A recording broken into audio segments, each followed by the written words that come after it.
Hi everybody, it's great to be back here again on Friday. Here we are in Itamar. This week, of course, was very, very painful. On a personal note, my mother-in-law, Charlotte Krantz, passed away on last Saturday night, Motzei Shabbat. And of course, we miss her so much. She was a very special woman. This week's lesson is going to be dedicated in her memory, a blessed memory. Charlotte turned Chana Bat Michael, we always say the name, a full name. She had a few different names. And I'd like to open this week's portion by something that I said again. She passed away on Rosh Chodesh, which was on, again, 12:15 on Saturday night, which was a Rosh Chodesh of Kislev. And we have a custom, we don't eulogize somebody when they pass away on Rosh Chodesh. But we're allowed to say a little about Torah, whatever it was. So I mentioned that at the funeral, a woman of so much happiness her whole life, she didn't want us to talk about things that would make us sad, even at her funeral, to always keep us happy. Last week's portion, we finished with Toldot. Toldot in Hebrew means generations. And this week's portion begins with the word, it's called Vayetze, meaning, literally means to go out. And I think there's some kind of connection here with, again, a person's life. Toldot meaning a life. Every person in their lives in this world has generations to show for. At the end of when his time he's called above, what he leaves behind, his legacy, his teachings, his good deeds, of course, he did in this world, the most important thing, and everything that a person leaves behind, he passes along, of course, to his family, to his children, to his surroundings, and then he's taken above. And that connects to this week's portion, Vayetze, to go out, when a person leaves this world. So I think, on a personal note, connecting to our mother-in-law, our wife's mother, family, of course, savta, grandmother, parent, we see the connection of her generations she left here and going out. It's a connection, a person's life. It sort of reflects to the experience of a person leaving this world. And if we look at this week's portion, which opens up Vayetze Yaakov, it says Jacob left Be'er Sheva. He left the city of Be'er Sheva.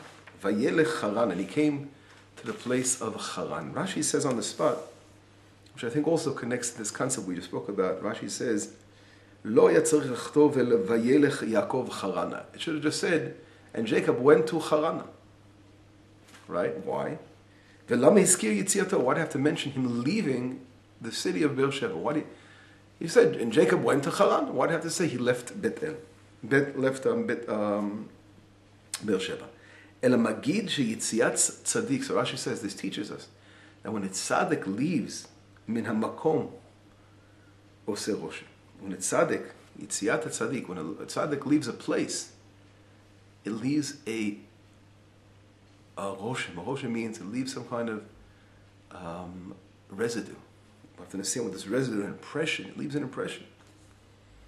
Because when a righteous person is in that city, hu hoda, he is the splendor of that city. Ziva is the light of that city. Hadara, again, the splendor and the light. All these are special words that refer to levels of light, holy lights that a tzaddik, a righteous person, leaves behind. That he creates when he's in a certain place. Yatsa misham, when he leaves that place, panahoda, panaziva, panahadara. When he leaves that place, all of a sudden you feel that those lights have left because that righteous person is no longer here. And therefore it says the same thing when Jacob left this place and he had to go down to Haran to build his family, whatever it was. The feeling of him being missing was felt, Rashi explains. We felt that the light and the splendor that he left behind here, of course, was missing. And of course, right away connect this to Leah's mother, my mother-in-law, the precious woman, Eshet Chayil, a woman of valor. That her being here in this world, we felt her splendor, we felt her light that she was able to shine here, and that she did so much in the field of happiness, I say, making people happy and always enjoying life and giving off that splendor that she was so special, shining. Her face always shined with happiness and smile.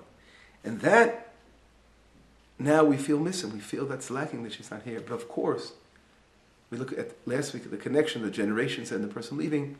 She leaves that behind to her generations. And there's always a residue. Rashi mentions it, the impression that was made is left. It means you feel this impression. Although, of course, we feel the lacking, but we still feel the residue. We feel what the remnant of that special light that she left behind that will take us with us forever, as long as we're here in this world, and pass it on, etc. So we have to learn from those righteous people and follow in their footsteps, and try to learn from every person is a precious diamond, a precious soul, and we have to try to learn from those, as long as we have them with us. Try to learn as much as we can from these very special people. So again, this lesson is in memory of my mother-in-law. May rest in peace, and let her legacy of happiness and shining her lights continue to her children, her grandchildren, to all those who surrounded her.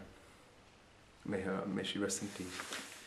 This week's portion, again, we opened up with the Yaakov Avinu, and I would like to mention, just to quickly discuss the wedding that took place between Yaakov Avinu and Leah and Rachel. The story of Rachel and Leah, because it's a very difficult story in a way. Yaakov Avinu comes to find a wife. He's sent away from Israel to find a wife, and he falls in love with Rachel, and he expects, of course, to have Rachel as a wife, and he's working for 7 very, very hard years to marry her. And Rachel warns him. She says, "Listen, I want you to know very well that you came to a place of Ramaut in Hebrew, meaning a place of liars, people that lying is not a problem here. They get away with lying, cheating."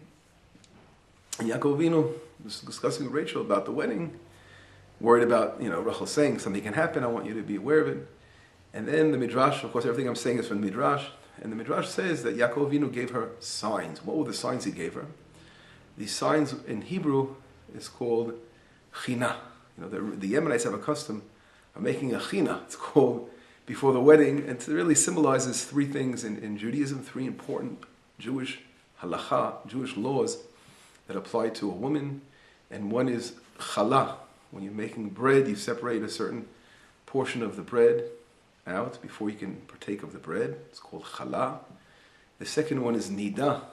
All right, but for nun, the laws of a woman who has her monthly cycle, she has to, of course, go to ritual bath after counting 7 clean days, the whole Jewish law that applies to a nida. And finally, hey refers to hadlakat haner, to lighting candles on Shabbat. The woman has that important function of lighting the candles on Shabbat to bring in the Shabbat, which we will bring in soon here in Israel. So Jacob, when he talks to Rachel, his future wife that he's in love with, he says to listen, don't worry about it. He's saying there's problems here with liars, making trouble, cheaters and crooks here and gangsters. I'm just going to give you 3 signs. Those are the 3 signs called china. I'm going to give you. And you're going to pass it on to your sister. I'm sorry, I made a mistake here. You're going to pass it. You're going to mention those signs to me, right? So I'll know. If there's any trouble, I'll know who you are. And then, of course, they won't be able. Lavan, her father, interesting. The father's called Lavan, meaning Hebrew white. He was the exact opposite of white. He was right. He was everything, that represented the dark side, not the light side. But that's why he was called Lavan, because a lot of times the name is reversed, reflecting a person's personality. But anyway, so Jacob made up with Rachel that he's going to say these signs over to her. And now what happened? What is the reason why he couldn't recognize it? A lot of people ask the question, how did Jacob know who he was with? He was in love with Rachel. He didn't know that there were 2 different people here. This was his sister. What's going on? Was he blind? No, he wasn't blind, God forbid. But in reality, you have to realize that we're brought down by our sages that they were twins. They were identical twins. And it's very interesting that it says in the Torah, it says, Rachel, Einei Rachel Rakot. Einei Leah Rakot. Leah's eyes were softened in a way. She had problems with her eyes. What do you mean problems? We'll talk about that in a second. And Rachel was Yifat Tov Yifat Man. And Rachel was beautiful. The only difference really was their eyes. A slight difference because Leah was crying. She didn't want to marry Esav. But whatever was, they're identical twins. So it was very hard, obviously, in Jacob working 7 years. And modesty, wasn't hanging out with her all day long. So he didn't again, to make a distinction at night, to get mixed up between the sisters is a very, very strong possibility. Also, the fact that we know that that whole wedding took place in the dark. It's brought down in our sages again, that wedding took place at night in the dark. And why? Because Lavan told all his people, listen guys, if you don't help me out here cheating away Yaakov, he's going to leave our town. And if he leaves our town, we're not going to have any more water here because the water came as a blessing of Jacob. So he had everyone participate in preparing the scene of this wedding that's going to be in perfect darkness. So again, all this was to win him, to cheat Jacob into marrying Leah first instead of Rachel. But more than all this, as we know, Chazal teach us that Rachel gave over the signs, the three signs we say, China, Chala, Nida, Adlakat Haner, she gave them over to her sister as well. So anyway, what happens in the morning? Jacob wakes up in the morning, finds out, oh, I was supposed to marry Rachel, and here it is Leah. Why did you lie to me? Why did you cheat me for? So Leah says to him, listen, I want to be honest. I can't learn from my father. He's Lavan, right? He's unfortunately not an honest man. But who could I learn from? I learned from you, Jacob. What happened when Esau came to get the blessing? He was supposed to get the blessing from Isaac, and you dressed up and you reversed things. You also were, did things in a not 100% straight fashion. I thought maybe this was okay. This was allowed to be doing. Anyway, Yaakov, of course, was taken aback, but this is what Leah answered him. Whatever it was, Yaakov and ends up marrying Leah first and then later taking on Rachel. What's very interesting is that first of all, that's a whole lesson in itself to understand. We didn't speak about it this year, but I think we might have been, I don't know, in the past we've spoken about when Jacob stole the blessing from Esau, from Esav. And here it's very interesting how things happen in a very similar way on the same side. And we know that everything that God does in this world is measure for measure. But of course, on the good side as well. And here, of course, we know that the prophet, Jacob's mother, don't forget, told him to do this, Rivka. Whatever it was, it's because it was done and had to happen to Jacob as well. But there's something very deep behind this whole thing. The Zohar Kadosh, the Holy Zohar, writes, when referring to Leah is called Alma de Itkasya, the hidden world. Everything about Leah is the hidden world. And Rachel is called Alma de Idgalia, the revealed world. And we see that through the wedding itself, the way it happened was a very, very hidden way, because it really, again, Jacob didn't know it was Leah, right? So it reflects the hidden side. Rachel, on the other hand, represents the outward side, the galui side, the revealed side. But in reality, of course, these two sides are needed, necessary to build the house of Israel. And therefore, of course, Hashem, how do we say, in Hebrew we say the word ligalgel dvarim, to bring about events. So it happened that, of course, both of these special women will be part of the house of Israel, because from these two women, the house of Israel is built. It's very, very, another interesting concept is brought down that every time a number is mentioned in the Torah, which is really superfluous, right? So it doesn't have to be mentioned. We learn special things, that there has to be perfect equality between the two sides. Now here we see with Rachel and Leah, the number is mentioned, although you can count that there are two wives, but the number 2 is mentioned. Why? And we have to learn that there must be equality between the two sisters in a certain way. And how do we find this equality? And the Midrash goes along to explain this, that there was perfect equality as far as what was given later on to the generations. So if we go on, look throughout the generations, we see that the first king came from the Rachel side. King Saul was from Benjamin, who was one of the sons of Rachel. And of course, King David, who comes from the house of Leah. Right? The same thing. Those who captured the land of Israel. We see, of course, Joshua from Rachel's side. King David, we see from the side, again, comes from the side of Judah, from the side of Leah.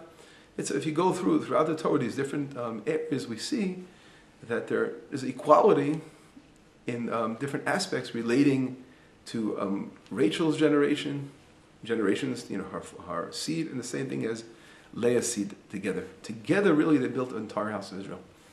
But one very interesting question comes up, and when you think of it, says, and it's brought down in the, we know in the Pirkei Avot that there are 3 special crowns. One of them is the crown of Kehuna, of priesthood, the crown of the Torah, It's a special race and the crown of kingship. Now, if we look, if we take in, for example, the crown of the kuhuna, the crown of the priesthood, it seems to be that we know they come from the tribe of the Levites, and the Levites is from Leah. And the Torah itself, what is the Torah all about? The Torah is Moshe Rabbeinu, he gives over the Torah. So we see in one here, it seems like these important crowns are given over to the side of Leah. What happened? What about the side of Rachel? If we say there's complete equality in the generations, then Rachel should also, in the same fashion, have a share in these areas. Which in reality, it's brought down by, I forgot the name of the Rav, who passed away about 10 years ago. I heard Baruch Rosa mention the Rav's name. I think Rav Hyman. He brings down in a book a very interesting explanation, and he says that just like the three forefathers, Abraham, Isaac, and Jacob, each one of them are likened to one of the houses of Israel. Each one of them. To one of the holidays of Israel. Like Abraham is the Passover holiday, Isaac is the Shavuot holiday, and Jacob, we know, is the holiday of Sukkot. The same way, Rachel, Rachel and Leah are the two other holidays we celebrate, Hanukkah and Purim. Hanukkah reflects who? Reflects Leah, because we know Hanukkah has to do with the Chashmonaim, with the Levites, right, in the temple, and that reflects Leah. And the holiday of Purim refers to Rachel, refers to Rachel. How is that connected? Because Mordechai, a Yehudi, Mordechai was the tribe of Benjamin also. So we see again in the holidays itself that there's also this equality between the sisters in that way. But we just spoke about before these special crowns, and how is the crown of the Torah, which was given to Moshe Rabbeinu, or the crown of as we said, the priesthood. Right, the priesthood we see was given over to Leah, not to Rachel. How does that work itself out? So if in reality, we see something very, very special. That if you really look deeply, we know the Torah has two aspects. The Torah has the written law and the oral law. So in the written law really connects to Leah's side. That was the written law because that's when the Torah was given. The people of Israel said, Naseh v'nishma, we will do and we will receive the Torah. So that fits very well into Leah. Because that's, again, the Torah given by Moshe Rabbeinu, who was a descendant of Leah. But the oral law, don't forget, the oral law, accepting the oral law 100%, our rabbis teach us and mention in the tractate of Megillah, that when it came time to separate the Torah, God put us over a mountain, Har Hagigit, a mountain saying to you, if you will accept the Torah, good. If not, I will return the world into null and voidness, which means without the Torah, the world is going to go back turn into null and voidness. And the beautiful thing is that the Jewish people took 950 years later, right? Because here we were coerced by Hashem to receive the Torah. What Moshe Rabbeinu is saying, if you don't do it, I'm going to make the world turn into null and voidness. And we were forced into receiving the Torah in that fashion. But later on, generations to come, in the times of Mordechai Yehudi, it says in the Megillat Esther, it says in that Megillah, Kimu v'kiblu HaYehudim. The Jewish people went ahead and they accepted all our Kimu v'kiblu, everything that we received in the past, which means we restated our love to receive the Torah. And that was the oral traditions. And therefore we see that here Leah would be connected the written law, and here Rachel against the oral law. So we see again, the Torah, in a way, was given to the side of Rachel as well. Now, as far as the priesthood, which is also very interesting, we know that out of all the other high priests and all the other priests in the Torah, they're all anointed except one. Phineas, Pinchas, wasn't anointed until after he killed the Zimri, who did that. Who was again, we know the famous story in the Torah, when Zimri goes ahead, the head of the tribe of Shimon, and he does that terrible act of having relations with that Midianite. What happens is Pinchas kills them. And at that moment, God says, I will now give him an everlasting covenant of peace. And he, at that moment, becomes a Kohen, a priest. So we know, if we go back and we look into the family of Pinchas, Pinchas's family comes from who? He comes from, on one side, of course, from the Levite side, as we know, Elazar, the son of Aaron. But on the other side, he comes from Joseph. And Joseph, of course, gave him that strength to overcome the temptations, to fight against those who are, again, who are falling into the temptations and the lustful sins. And that was the power of Joseph that was in him to overcome, to nullify this evil force. And that was the power that gave him to become the priest, that he became a Kohen. And where does that come from? Joseph, of course, is from the house of Rachel. So we see how this parallels in all aspects. We see how Rachel and Leah are equal, this equality of these two special women, the mothers of Israel, that have built the house, of course, have built the house of Israel together, of course, with Sarah Imenu and Rivka and Rachel and Leah, the four mothers. But these two special sisters were so powerful in helping build the house of Israel. And each one is equal. We see how Hashem is so careful to not to skip over and to bless the righteous people and allow them to have their proper share and their proper reward for the things that they've done in this world. And we see how the two mothers were these two sisters, of course, as part of the house of Israel. This, I think, brings us back to my mother-in-law, which we opened up, righteous women. We see, of course, the tremendous deeds that she did in this world and the wonderful person she was in this world. And we see it will be reflected in her generations for forever. God will never forget a righteous deed for a person has done, and to always dish out equally the proper share. That's a very important thing to realize, that no one is going to go unrewarded for the good things he's done in this world. But anyway, there's a lot more to talk about. But Shabbat Shalom, B'sorot Tovot, Yeshuot V'Nechamot. Catch you next week.